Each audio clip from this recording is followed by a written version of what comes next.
अस्सलामु अलैकुम वरहमतुल्लाह। इंसानी ज़िंदगी पैदाइश से लेकर मौत तक मुसलमान के लिए जो गाइडेंस इस्लाम ने दी है, उसके चीदा चीदा इवेंट्स को लेकर हम बात कर रहे हैं। तो आज हम इंशाअल्लाह रज़ाअत यानी ब्रेस्ट फीडिंग, बच्चे को जो दूध पिलाना है, उस पर बात करेंगे। अल्लाह ताला ने बच्चे को पैदा फरमाया तो इंसानी बच्चा जो है वो उसकी खुराक के लिए अल्लाह ने ये इंतज़ाम किया है कि माँ की छाती से उसके लिए एक बेहतरीन ग़िज़ा, क्योंकि इस वक्त ये सॉलिड डाइट तो नहीं खा सकता, तो लिक्विड इसके लिए हर किस्म की विटामिन से बेहतरीन ग़िज़ा अल्लाह ने जारी फरमाई है।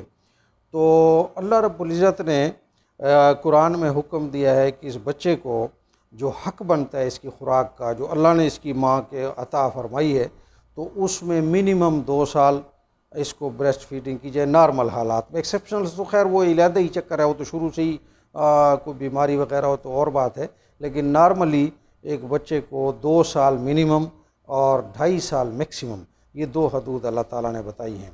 तो इसी दौरान इसको ब्रेस्ट फीडिंग की जाएगी। अब अल्लाह ताला ने ये किया है कि तो बच्चा चूँकि ख़ुद तो अपने लिए कुछ हकूक़ नहीं कर सकता, तो अल्लाह ने ये हक़ दिया है कि ये कानून वज़ा किया कि इस बच्चे को इस तरह दूध माँ पिलाएगी। मैं पहले लड़कपन में ये जब आयत पढ़ता था तो हैरान होता था कि भाई इसको आखिर ये बात कहने की अल्लाह ताला को ज़रूरत ही क्या है कि बच्चे को 2 साल दूध पिलाए। कौन ऐसी माँ होगी जो अपने बच्चे को दूध नहीं पिलाना चाहेगी। तो ये तो आज के ज़माने में आके पता चला है कि जनाब बहुत सारी ख़वातीन ऐसी हैं, माएँ, जो अपना फ़िगर ख़राब होने की वजह से अपने बच्चों को उस हक़ से महरूम रखती हैं जो अल्लाह ने उसको अता फ़रमाया है, और उसको बॉटल फीडिंग और इस तरह का।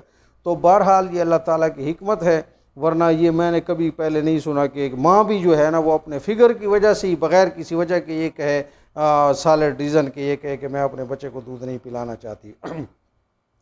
अब ये अल्लाह ताला की हिकमत है कि 2 मुद्दतें इसमें दी हैं। ये जो सूरत अहकाफ़ में फ़रमाया ना कि वदातुहु कुरहा व हमलतुहु कुरहा, हम इससे ये माने लेते हैं, और भी तशरीह हो सकती है, हम इससे ये मफ़हूम लेते हैं कि ये जो पेन का ख़ुसूसी तौर पर तकलीफ़ का ज़िक्र है, यहाँ पे बच्चे का कोई कमज़ोर पैदा हुआ है, बीमार पैदा हुआ है, अंडर ग्रोथ है, या मिसाल कोई ऐसा उसको ज़्यादा उसको ज़रूरत है, तो फिर इसके बाद जो हमल व फ़िसाल हो 30 शहरा है, हम उसको यूँ लेते हैं कि हमल के एंड से लेकर और फ़िसाल के एंड तक, दूध छुड़ाने के एंड तक 30 महीने, और भी इसकी तफसीरें हो सकती हैं, हम इसको यूँ लेते हैं। और अल्लाह की हिकमत है कि ये 2 ड्यूरेशंस दे दी, मिनिमम मैक्सिमम। अगर ये अल्लाह ने एक ही ड्यूरेशन दी होती तो वो खुदाई फ़ौजदार जो बात बात पे लोगों की ज़िंदगी जीरन करते हैं, तो सिर्फ़ अगर 2 साल लिखा होता तो वो किसी माँ के सर पर तलवार लेके खड़े होते कि उस बेचारी से भूल चूक से भी 1 हफ़्ता ज़्यादा हो जाता तो कहते ये तो आगे तूने हराम दूध पिलाया और इसके इतने बकरे बनते हैं। तो एनी हाउ, अब इसमें यूँ है कि अगर ये आपस में मियाँ बीवी रज़ामंदी करना चाहें तो इस ड्यूरेशन को कम कर सकते हैं। एक तो वो है ना जो बीमारी वगैरह की वजह से, वो तो अलग बात है। इसके अलावा जो रज़ामंदी है वो यूँ है कि स्टेट जो इस्लामिक स्टेट, वो तो ये लॉ बनाएगी कि बच्चे को 2 साल दूध पिलाना है, और ये इसलिए बनाएगी कि बच्चे का दूध पिलाना माँ के ज़िम्मे है, और बाप जो है वो अब इस माँ को दूध पिलाने के बदले में 2 आदमियों का नफ़का देगा। एक तो उसका अपनी माँ का जो है एक टाइम का खाना हस्ब हैसियत देगा, फिर बच्चे का जो है हस्ब हैसियत एक और आदमी का उसको देगा, ताकि उसको क़ुव्वत हासिल हो। तो ऐसा कहीं ना हो कि वो बाप जो है ना वो ज़िद में या पैसे बचाने के लिए कि मैं किसी और से दूध पिलवाता हूँ तो बच्चे पर जुल्म न किया जाए। सिर्फ दूध का मसला तो नहीं होता, बच्चे को अपनी माँ की गोद चाहिए, जब वो उसके सीने के साथ लगता है तो उसकी परवरिश होती है, उसके साथ ममता होती है, बहुत सारी और फैक्टर्स हैं। तो इसीलिए अब इसी तरह माँ जो है वो भी ज़िद में आके न कहे, तो इसीलिए रूल ये है, स्टेट का रूल ये है कि बच्चा चूँकि ख़ुद कुछ नहीं कह सकता, इसको 2 साल माँ ने दूध पिलाना है मिनिमम, और अगर कोई वो है तो मैक्सिमम 2.5 साल। उसके बाद अगर इसको फिर भी दूध की ज़रूरत है, फिर कोई अब नॉर्मेलिटी है, वो फिर एक इलादा एक्सेप्शनल केस हो जाता है, उसके बाद इसको दूध नहीं पिलाना है। तो ये है सूरत। हाँ, अगर ऐसा हो कि माँ की ट्रांसफ़र हो जाए, बाप की दोनों रजामंद हो जाए, बाप की शादी हो जाती है तलाक की सूरत में, और ये कुछ इस तरह का इंतज़ाम करना चाहते जिसमें दोनों बाहमी तौर पर रजामंद, और स्टेट के सामने, कोर्ट के सामने जाकर कहते हैं कि हम दोनों रजामंद हैं इस तरह करने में, और ये फैक्ट्स हैं, तो फिर उसमें वो हो सकता है, मतलब बग़ैर किसी बीमारी के भी वो कम ज़्यादा हो सकते हैं। बहरहाल बात तवील नहीं करते।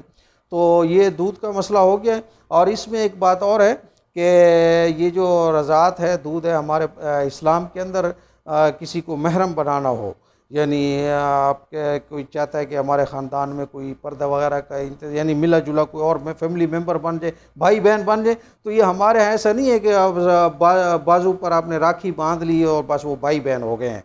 तो ये इस तरह नहीं होता कि अब इस तरह भाई बहन बन जाए। इसके रूल्स इस्लाम में ये हैं कि वो बच्चा उस माँ का दूध पिएगा तो उसका वो सोशल महरम बनेगा, लीगल महरम। यानी ऐसा नहीं होता कि उसकी विरासत में वो तकसीम होना शुरू हो जाए, सचमुच का बेटा बन जाए, लेकिन ये है कि वो रज़ाई भाई बन जाते हैं तो फिर वो फैमिली मेम्बर से इस तरह का खाला का से पर्दा नहीं होगा और इनके आना जाना शुरू। लेकिन शर्त ये कि वो दूध, और ये दूध जो माँ के बच्चे के अंदर जाता है, किसी और बच्चे के अंदर किसी और माँ का जब दूध जाता है तो एक सिंबॉलिक है, ऐसा नहीं कि उसका पूरा DNA टेस्ट हो जाता है। तो सिंबॉलिक एक कतरा दूध भी चला जाए तो बस ठीक है। ये जो सऊदी अरब में है ना कि 5 दफ़ा उसको दूध पिलाए तो फिर उसको रज़ाई माँ कंसिडर किया जाता है, ये असल में इन्होंने एक हदीस से लिया है। और वो हदीस चूँकि हम नहीं मानते, मैं आपको देता हूँ। वो हदीस ये है कि हज़रत आयशा रज़ियल्लाहु अन्हा से ये रिवायत है कि हम जो है ना, वो एक आयत नाजिल हुई थी जिसमें 10 दफ़ा रज़ात का हुक्म था और फिर 5 दफ़ा रज़ात का हुक्म हो गया। और हजूर सल्लल्लाहु अलैहि वसल्लम की वफ़ात के बाद भी हम इस आयत को पढ़ा करते थे